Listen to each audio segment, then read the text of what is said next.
திசைகள் சார்ந்த கணக்கு.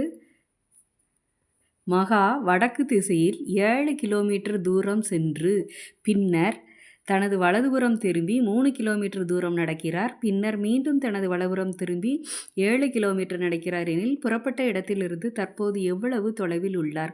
முதல்ல திசைகள் சார்ந்த கணக்குன்னோன்னா திசையை போடணும்.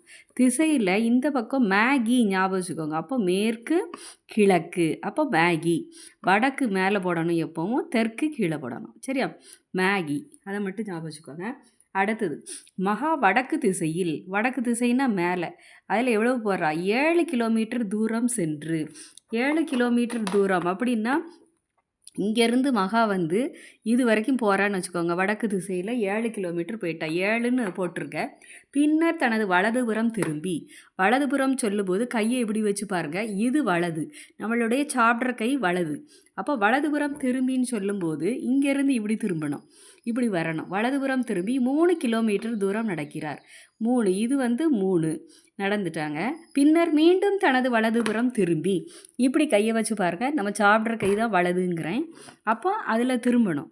திரும்பினா இங்கே கீழே வரணும். கீழே எவ்வளோ கிலோமீட்டர் வர்றான்னு பாருங்கள், 7 கிலோமீட்டர் நடக்கிறார். 7ன்னா இங்கேருந்து இங்கே வரைக்கும் 7, அப்போ இதிலிருந்து இது வரைக்கும் 7. சரியா? 7 கிலோமீட்டர் நடக்கிறார் எனில் புறப்பட்ட இடத்திலிருந்து தற்போது எவ்வளவு தொலைவில் உள்ளார்? இதுதான் புறப்பட்ட இடம்.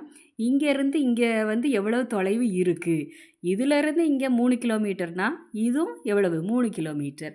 புறப்பட்ட இடத்திலிருந்து 3 கிலோமீட்டர் தூரம் இருக்கிறார் ஆன்சர் கொடுக்கணும். திசை கேட்டனா அது கிழக்கு திசையில் இருக்கா அப்படின்னு எழுதணும். நன்றி.